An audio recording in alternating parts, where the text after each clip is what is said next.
Okay, today is May 26, 2014. I'm Susan West, and I'm in Avon talking with Cheryl Gray McDonald. Cheryl, can you tell me a little bit about when you were born and where you were born? Sure. I was born in Buxton. There was a medical center there close to, well, actually where the Fesden Center is, right there. Oh, really? Yeah, there was a okay. little medical center there. And from what I understand, the doctor's name was Dr. Hornstein. Okay. Yeah, that was 1951. And there was another woman who was also pregnant at the time, Venus Williams, and she had gone in and given birth to her son, Percy, and I think he was born about a week ahead of me, but if I'm not mistaken, he was a breech birth. Okay. And when I was born, it turned out I was also breech, and they had to use the forceps, feet first. Oh, my goodness. And Dr. Hornstein said that apparently there must be some sort of trend going on up here. My mother and Venus were setting some sort of a trend. Oh, my goodness. But at any rate, I believe that the labor was induced because he might have been going out of town for the holidays.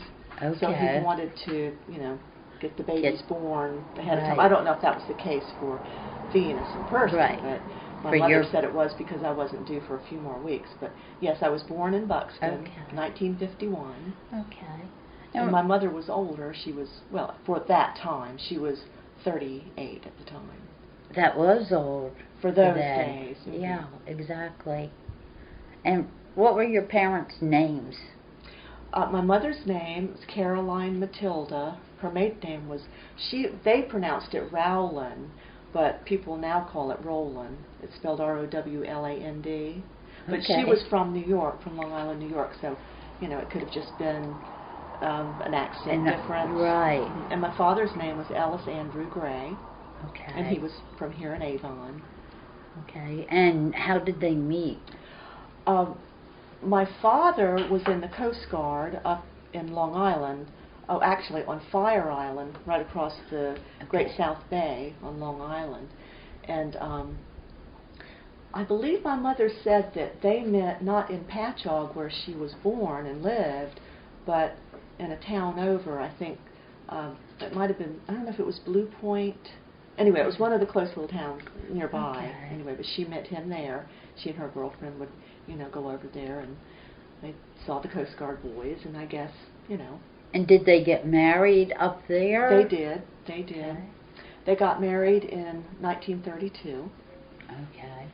And or, wait a minute, 1931. They were married in 31. Okay. And do you know when your mom came to Hatteras Island to live? It was a number of years later, not a lot later, but she came down here, I think, in the 30s for a visit, but then they lived up there because he was still in the Coast Guard, and it was probably, I wish I knew the dates, but it was either the late 30s or early 40s, and I don't know at what point. They actually moved up to Norfolk for a short time too, and I believe that was in the 40s because he got a job up there somewhere, but that didn't last long. They moved back down here. Okay. But so it would have been. It was a long time ago. Yes. 40s when they came, when your dad and your mom came to live in Avon. Either the late 30s or the very early 40s. Okay. I mean, they were here in the 44 storm. I know that for sure. Okay. Yeah, well, they were here during that. Benchmark. And the house that they lived in was, at one point, a church. It was I think it was called the North Methodist Church. And where was that? Here in Avon? It's up North End Road. You know where Gaskin's Gallery, what is now Kinnicky Clay Works? Yes. It was a house right near there, just north of there. It's not there any longer. The house was torn down. And how do people pronounce the name of that road? Do they say North End Road? No, it's not supposed to be North End Road. It's funny. Alan and I were talking about this just today. I wish they had not named it North End Road. I wish they had taken a vote and let the people that lived up there name the road. It's supposed to be called the Northard. The Northard. The Northard. Okay. Okay. Yeah, that was the Northard, and the Southard was down here. And as far as I'm concerned, it's still down there, and the Northard's still up there. Because the sign is like North End Road. It is. It says North End Road, but that's not really what the name of that section is. Okay. And can you tell me what their house looked like? Did it look like a church? No, and it didn't look like a church at all when I lived there.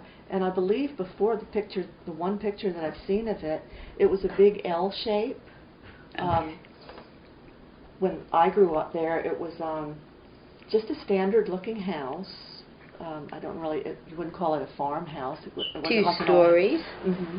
But part of the time when I lived there, it was only 1 story because my father hadn't finished off the upstairs. But he did finish it off, and it did have 2 stories then.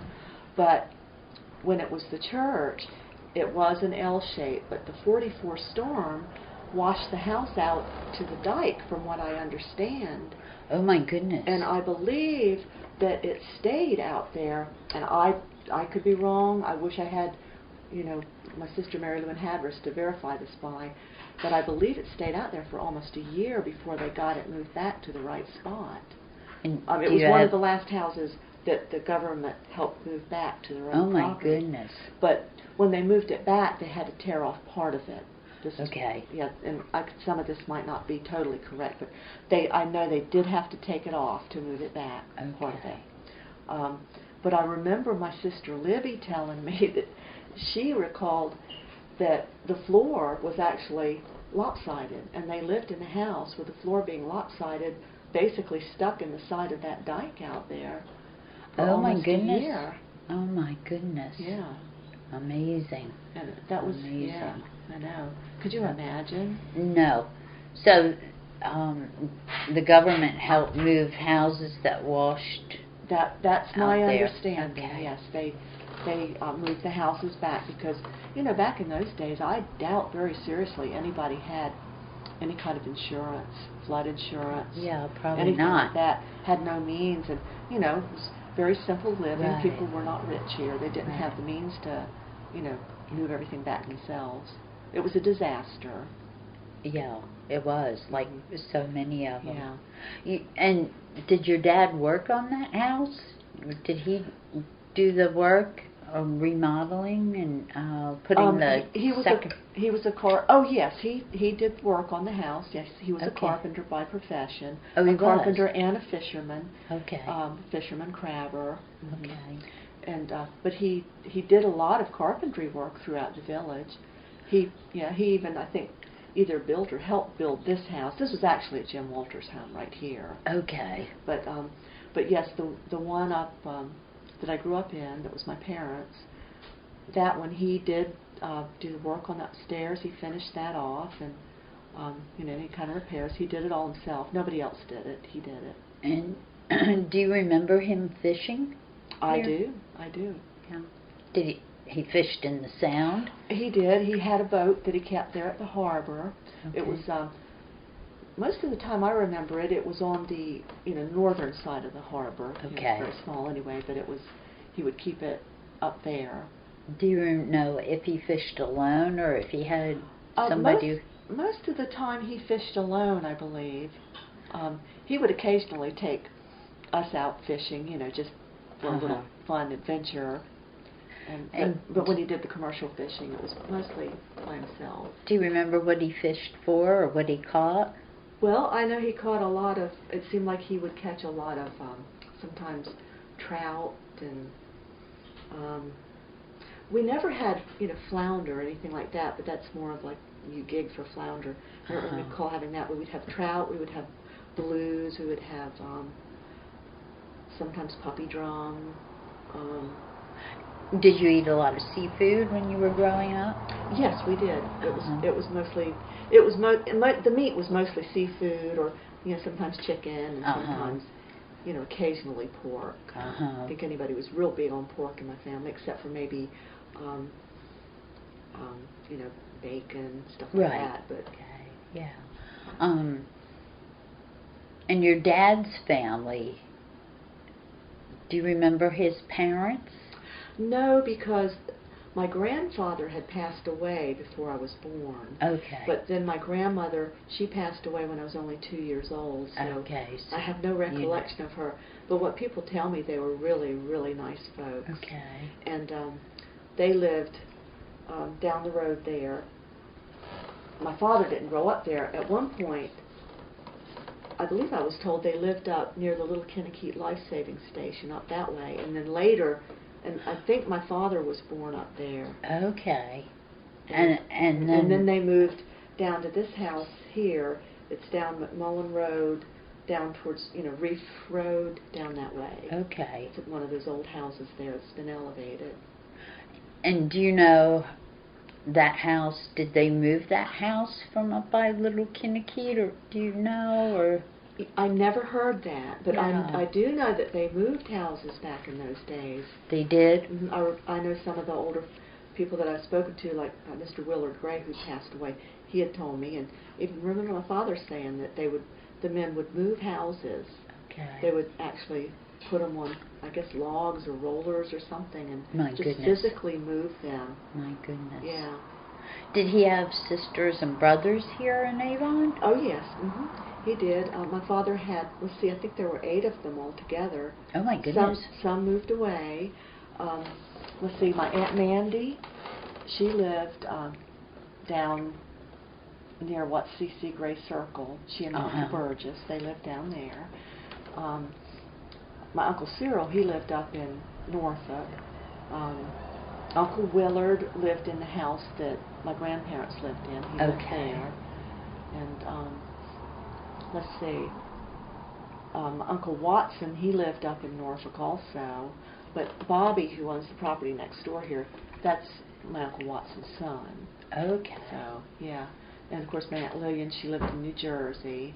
But you had a lot of family around a lot of growing up. Yes. To keep an eye on kids and all. Absolutely. Okay. And of course, Uncle Obby lived up in New York. And I know I've forgotten somebody. There's so many. Yeah. You mentioned earlier about your mom going to work for the first time. Tell me a little bit about that. What kind of work did she do? Well, when the tourists were coming down a little bit more after the bridge was built, of course there were cottages down in Buxton, and I guess they needed help more with people cleaning. So she thought, well, what the heck? I'll just go down there and clean some cottages, earn a little extra money. But she worked for Carol Dillon. Okay. And for quite a few years. Did your mom drive a car? Yes, she did. She did. But she learned to drive a car later. She was probably, it was in the very early 60s, I believe, when she learned to drive. Okay. Could have been the late 50s. Okay. But she did get a car. Actually, my sister Libby, they gave her, she and her husband Warren gave her their used car. Okay. The very first one. That was a Renault, yeah. So that was her first car. And then she got a little black Volkswagen, which by that time I'd gotten my license, so I got to use that too. But yes, she drove, so she was able to, drive herself back and forth to work. And I think she kind of enjoyed it, really.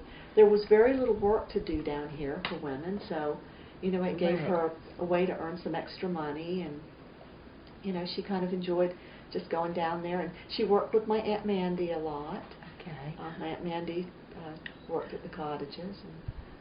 So, I guess you wouldn't, your mother wasn't timid then about trying new things, I guess. Well, she was it was kind of a mixed thing with her. She was kind of timid and shy, but yet she was very adventurous. She was. She was.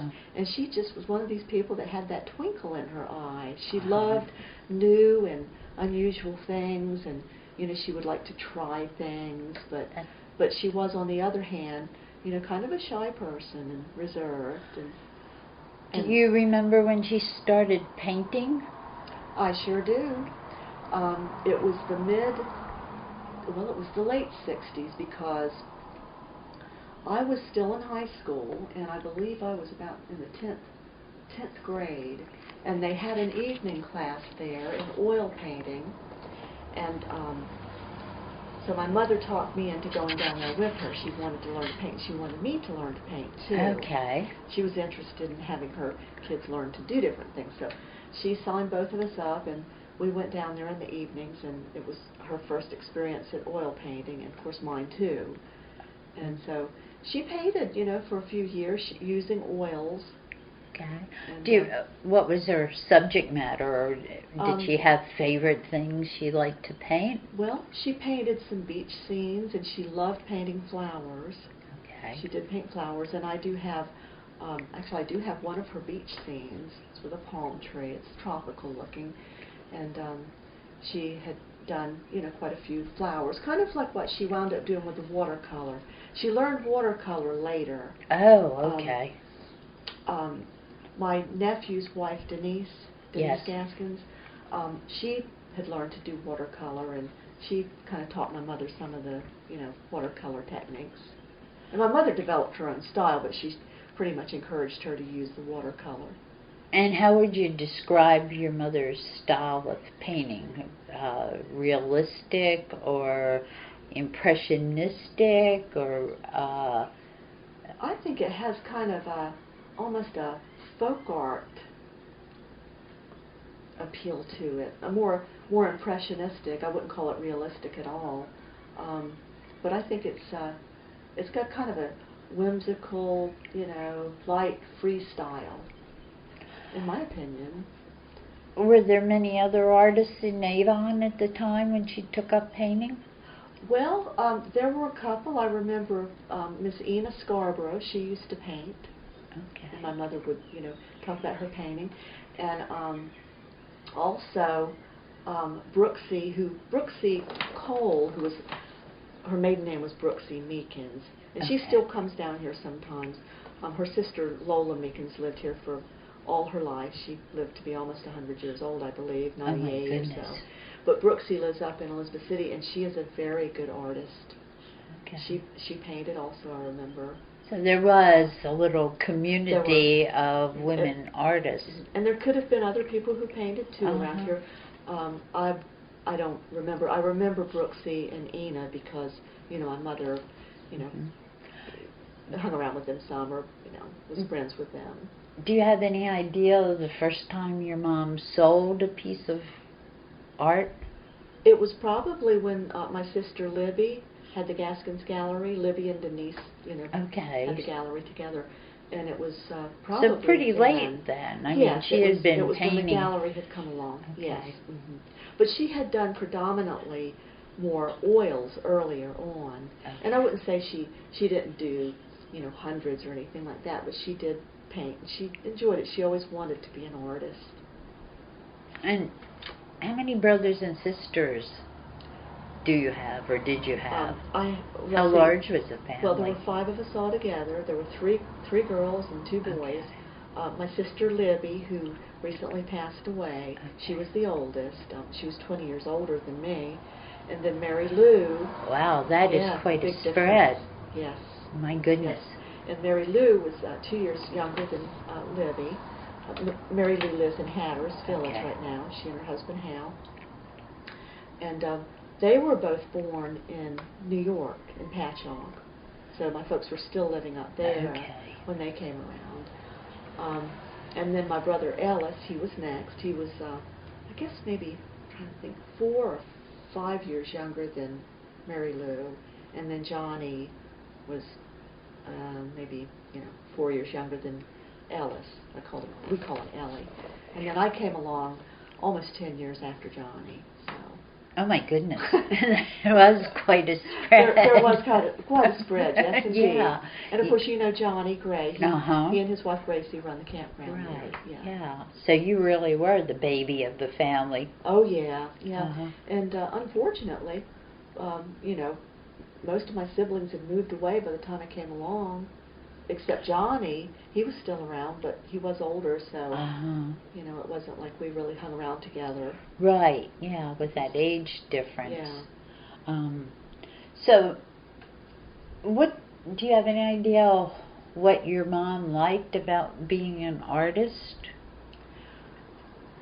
Well, what do you think the attraction was, or the, you know? Well, I think it was kind of a creative outlet for her. There wasn't a whole lot down here, you know, at the time for a person to do something different, I guess. And I guess she was kind of attracted to the artwork. One, because I think she liked flowers a lot and she liked nature, so she kind of wanted to replicate that. And number two, I remember she told me that she had a great uncle who was an artist up in New York, and apparently he was a very good artist from what she told me. Okay. She didn't remember him that well because he had passed away when she was very, very young. Okay. But she remembered, you know, some of the artwork that my great-grandmother up there had of his. So she was probably impressed by that a little bit too. And maybe it was something in her genes. It could have been. Talent. Could have been. Did she have gardens and flowers at your house?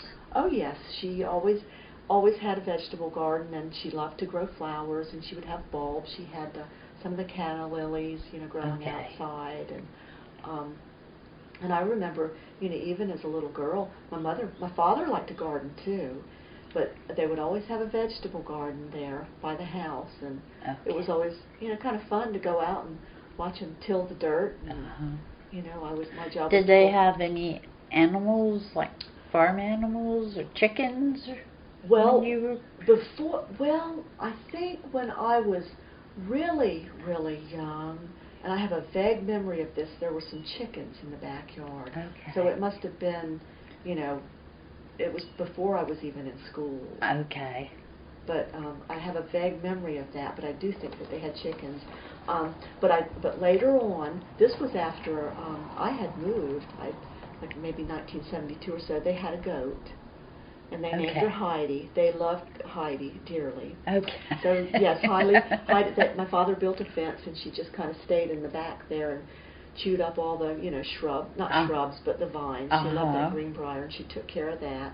She would get up in the oak tree in the backyard and just kind of hang out, stand up there on the limb of the oak tree. Oh, the goat would climb the goat would climb up in the oak tree and stand up there. I've got a picture of her somewhere doing that. Isn't it a panic? I know.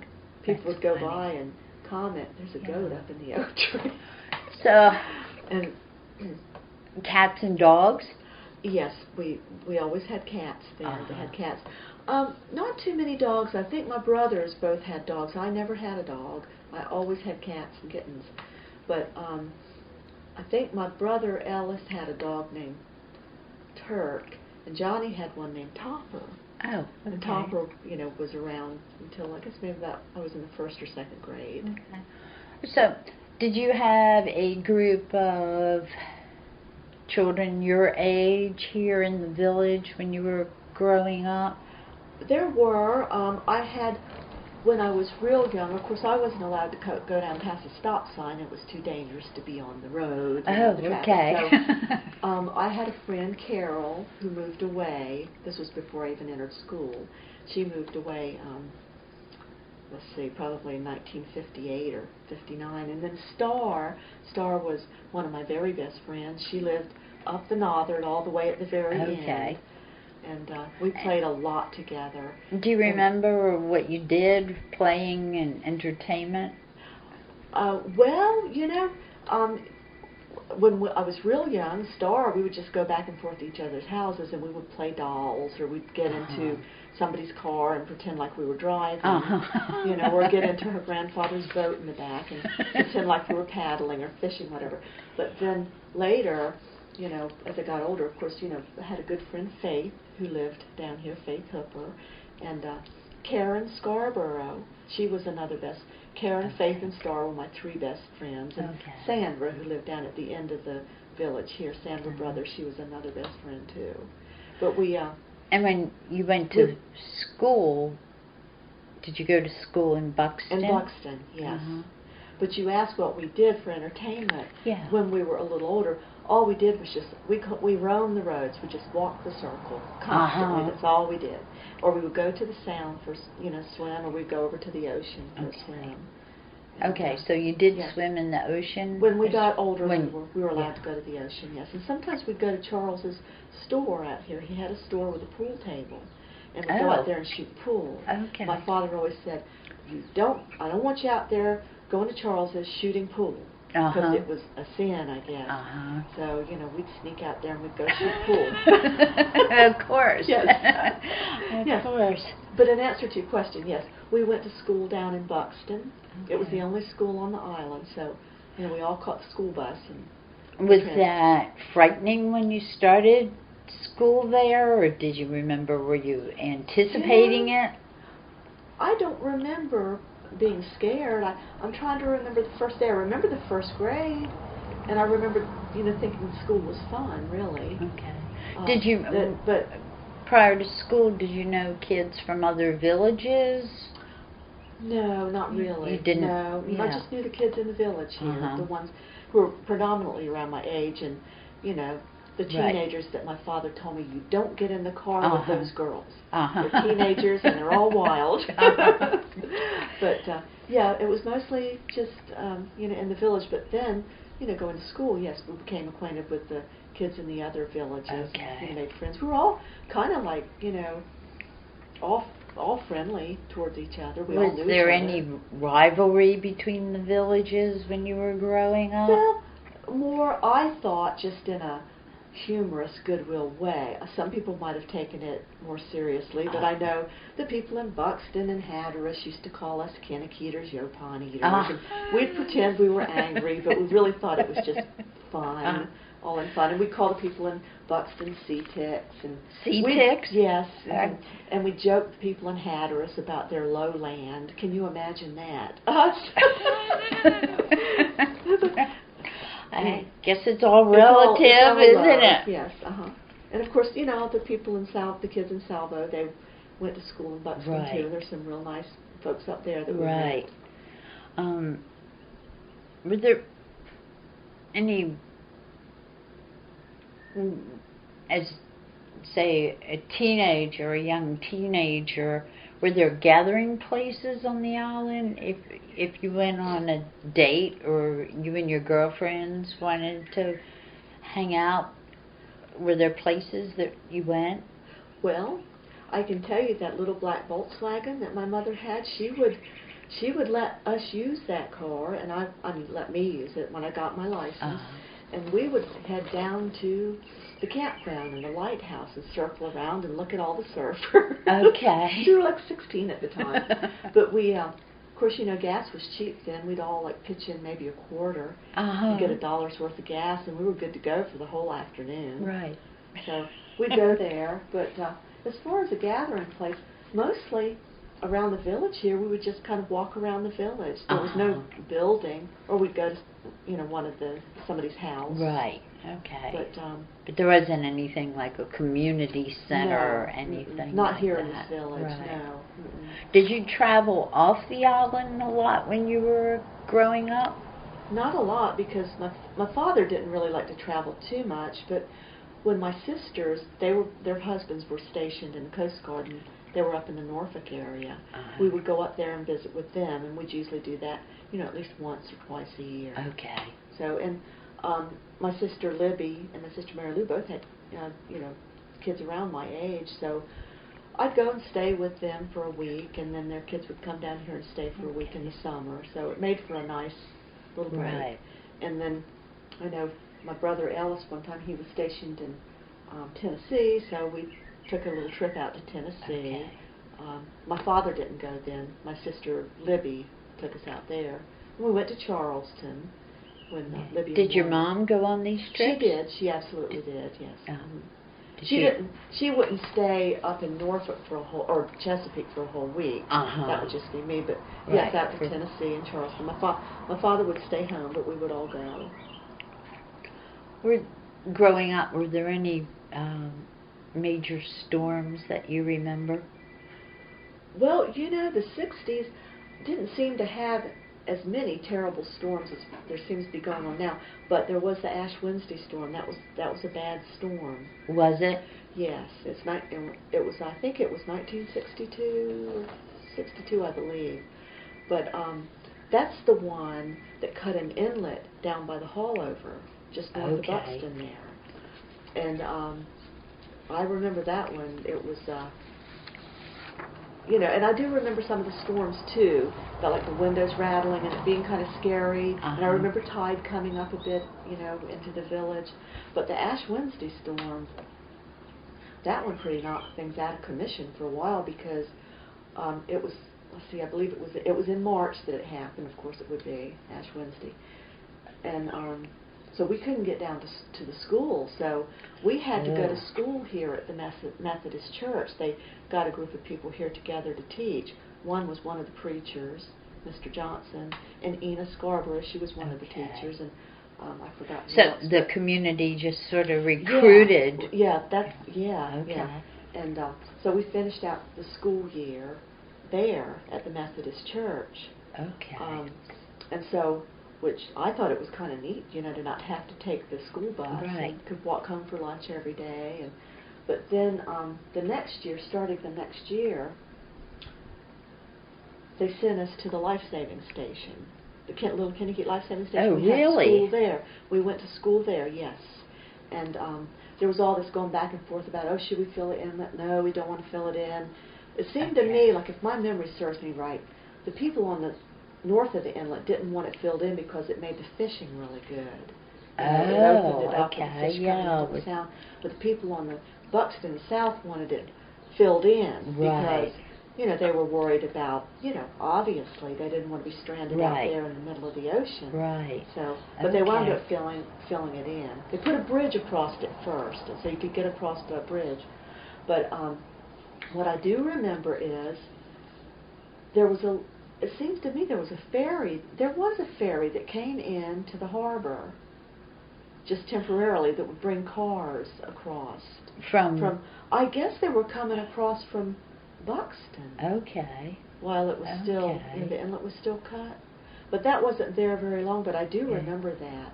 And I can't swear how long they had it there. And when you went to school, when they had the classes at the life-saving station. Oh, yeah, that was neat. I bet you that was. That's It a was pretty really large neat. building. Yes, it was. And the classroom I was in was on the first floor there. And they had like two classes together. One was like on one side, one the other. But it was just a really neat place. Mr. Johnson was our teacher. Was he and he from was here? Strict. He was he was the Methodist Church preacher. Okay. Mm-hmm. Okay. And you'll be interested in this.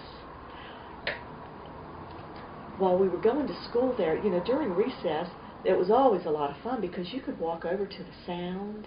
Oh, yeah. It was really close. Right. And during our recess period, there's some graves back there, and you're probably familiar with that.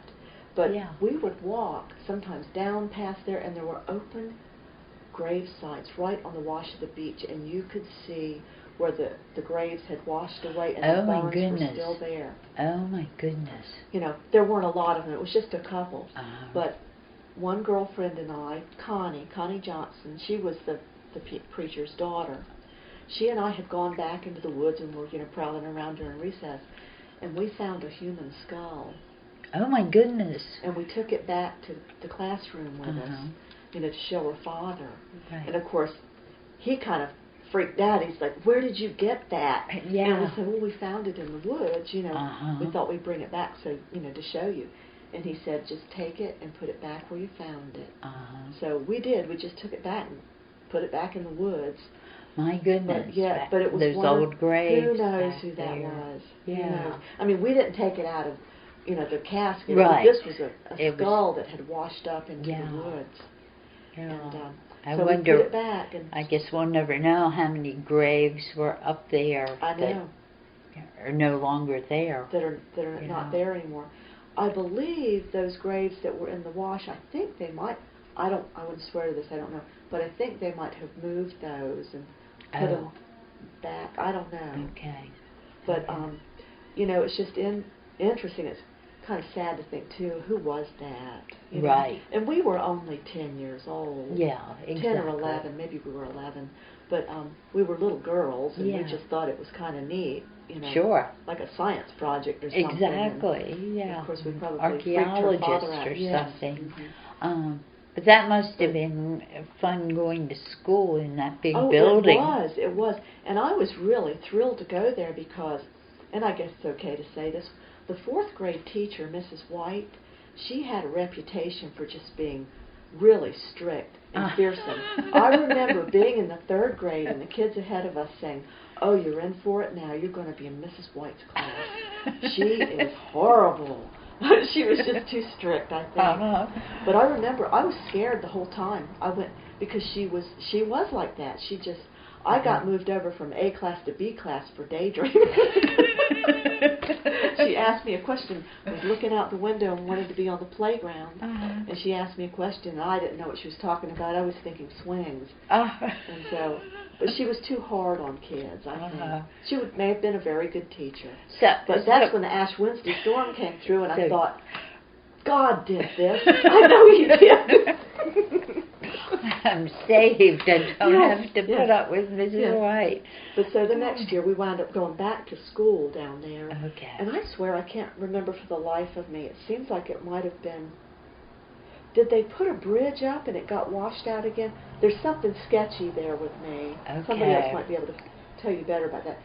They put a bridge across, and I think, it might have gotten washed out again. Okay. And then they had to put it back up again. Something happened. There was another storm that fall. Okay. But then, I believe we started back to school there either December or January. And it was another teacher, Mrs. Whitehead, and she was strict too, but she was very nice. When did you move away from Hatteras Island, from Avon? When did you leave here? Well, I went to college in 1970. I went to the College of the Albemarle for 2 years, and then came back down here in 1972. My good friend Faith went to college with me, and Sandra Brothers, she also went too.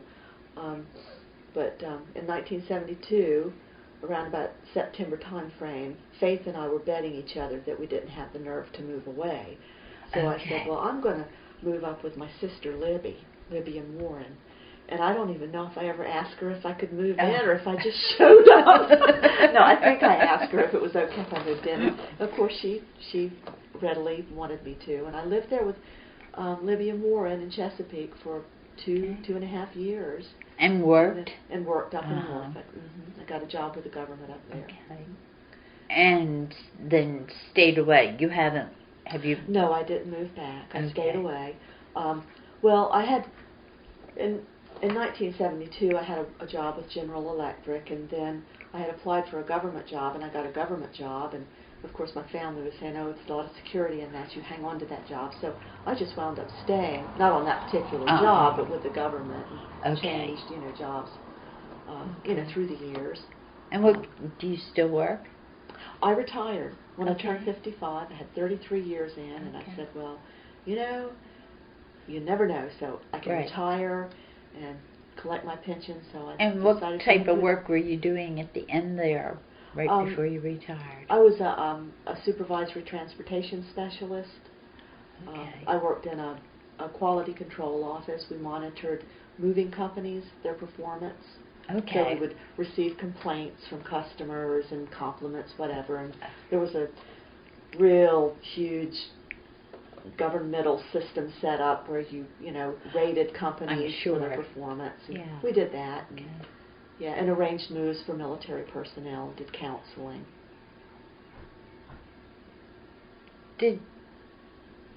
When you were a kid, did you ever anticipate that Hatteras Island would grow as much as it has? I had no idea that it would bloom out to what it has. There's some good in it, but I just don't like the crowds. And I know I'm a tourist when I go somewhere. This is nothing about any individual person. It's just, I think, for me, there's been too much development. I don't like to see so much of it because I think it takes away from the character a bit. Right. And I'm glad that it's grown some, because it's given people, a chance to earn a living, the opportunities, and right. that's all been good. But, some things are kind of sad. Like, I'm glad to see Connor's Supermarket still hanging in there, but it's sad to see all these general stores go away. And the red and white store's still there, too, It right? is. Yeah, so that's good. I'm glad to see that. But there's no little general store here in Avon anymore. They're all gone. No. Yeah. And I know the Village Grocery tried, but it didn't work out. You get Food Lion and the price is so low, and people are going to, shop for lower prices, which that's understandable. But I don't know. It's just it's a mixed blessing and a mixed curse. The growth. Yeah, when you come back here to stay for a couple of days or a week, do you feel like you're coming home? It'll always be home. Do you know why? What makes this place special? I don't know. It must be salt water in our blood, but it will always be home. It definitely has changed. It's not the same home and place it used to be, say, in the 60s or 50s or, even part of the 70s. It has changed tremendously. Right. And sometimes I'll come down here and I'll feel like, oh, it just doesn't feel quite right anymore, But I still have a lot of family here, and that's wonderful. Yes. I could say if, all my family was gone, I would probably want to come here just for the memories only. Right. But, I have a lot of family right here in the village. And, of course, that's great. In Buxton, Tim, and then Mary Lou and Hal down in Hatteras, and, of course, here, Libby's family, Johnny's. Right. Yeah. My brother Ellis, he lives down in Florida, and none of his family lives here anymore. And I have, so many cousins, I can't even count them.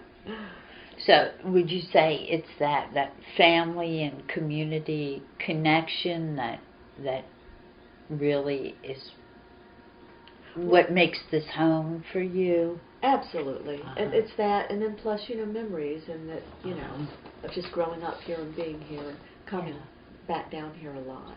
It is a special place. Yeah. It is. It is.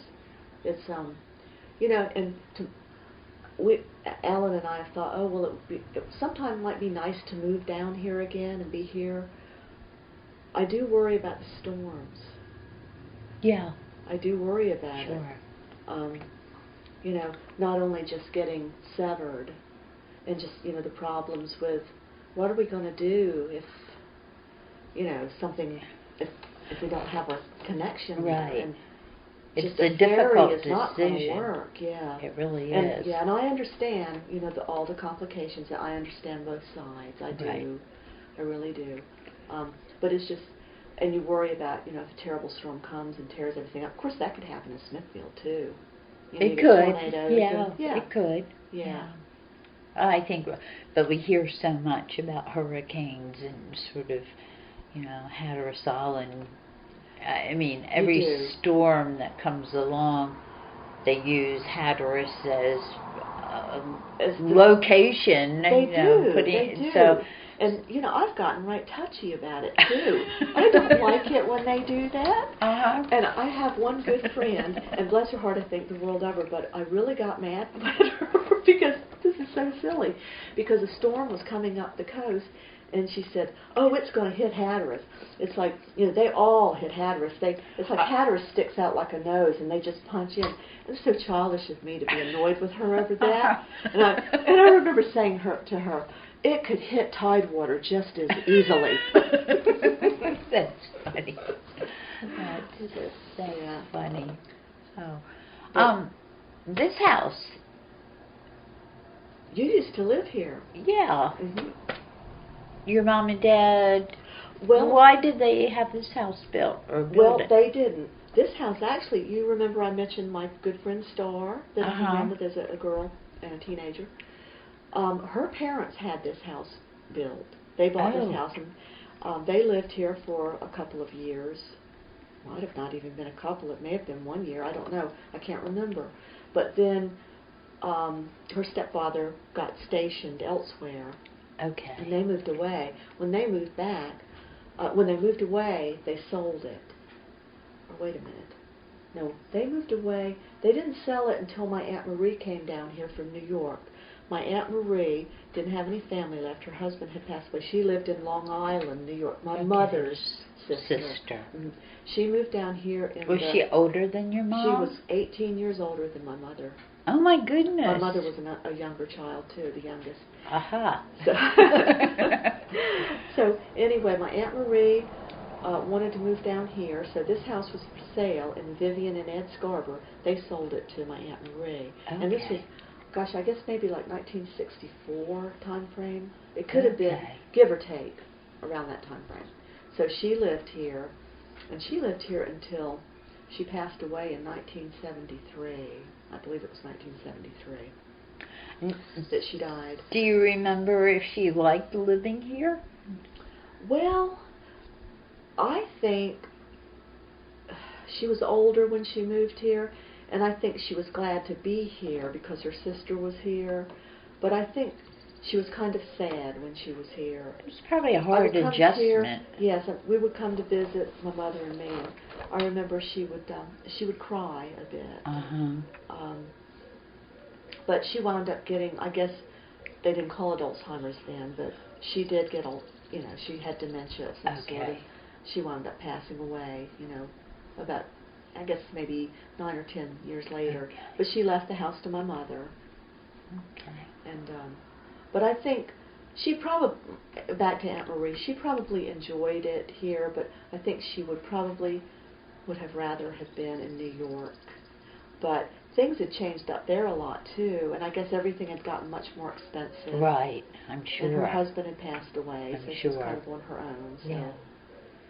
That's interesting, though, that your mom was the youngest in her family, 18-year difference there. Yeah, that's kind of a, come to think of it, that's sort of a parallel. Yeah. Very interesting. Well, I hope I'm even just half as nice as my mother was.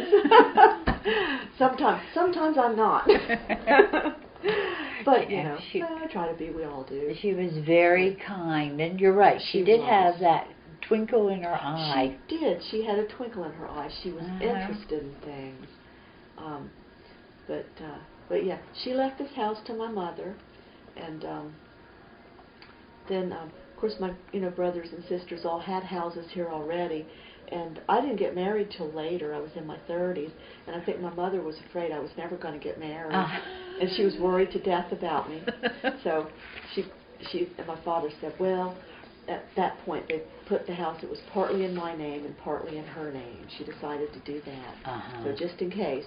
But then, and I think it was 1989, she decided, well, she was over with renting it. She said, if you want to try to do something with it, fix it up, whatever you want to do, go ahead. And, I'm just going to turn it over to you. So she wound up giving it to me. Well, that's very nice. Yes, it's wonderful. It's wonderful to have. You have your base. You have your roots here. I have a base here. I have a root here. Yeah. Yeah. It was my brother Ellis. He had a house too up the Northern. He and his wife Mary were living there. And it's actually the house that Denise Gaskins lives in now. Okay. Right next to Kinnicky Clay Works. Okay. Yeah, the one on the south side of it. They sold the house. They decided they wanted to move to Florida, spend their retirement years there. So. Okay. I remember that. What was his wife's name? Mary and Ellis. Yes, that's right. Yeah. Yeah, Mary and Ellis. I remember that. Okay. Anything else you want to share today? Oh, well, one more thing I was thinking of when we were talking about the grave up there. The grave that had come uncovered.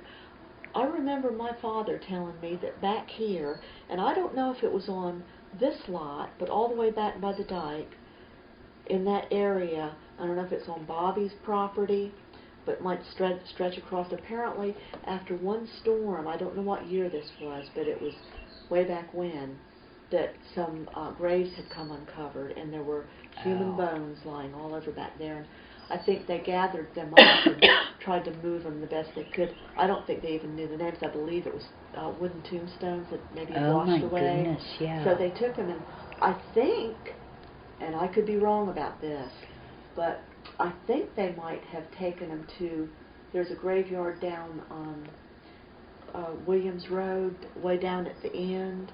Okay. They might be back there. Johnny might be able to answer that question, Okay. but for you to interview Johnny, I don't know if he would go for it. Uh-huh. You know, he probably wouldn't go for it, but he would be a good one. But He would be. But he's Yeah. he. You think he'd say no? You can ask him. Okay. Johnny and Gracie, but Gracie might have.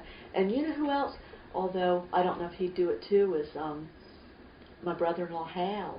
Mary Lou, I already mentioned to her about you coming up, and I said, oh, you would be a great one. And she says, oh, no, not me. But Hal's got good stories to tell down in Hatteras. Yeah. And that would be. He also, would be good. my brother-in-law Warren Gaskins, he's very shy, but he's an interesting guy. But I doubt very seriously that you'll get him to be interviewed. Well, Johnny may or may not. I don't know. My brother Ellis, who lives in Florida, he would probably enjoy it. He would. He could probably tell you some stories, but he's not here. Right.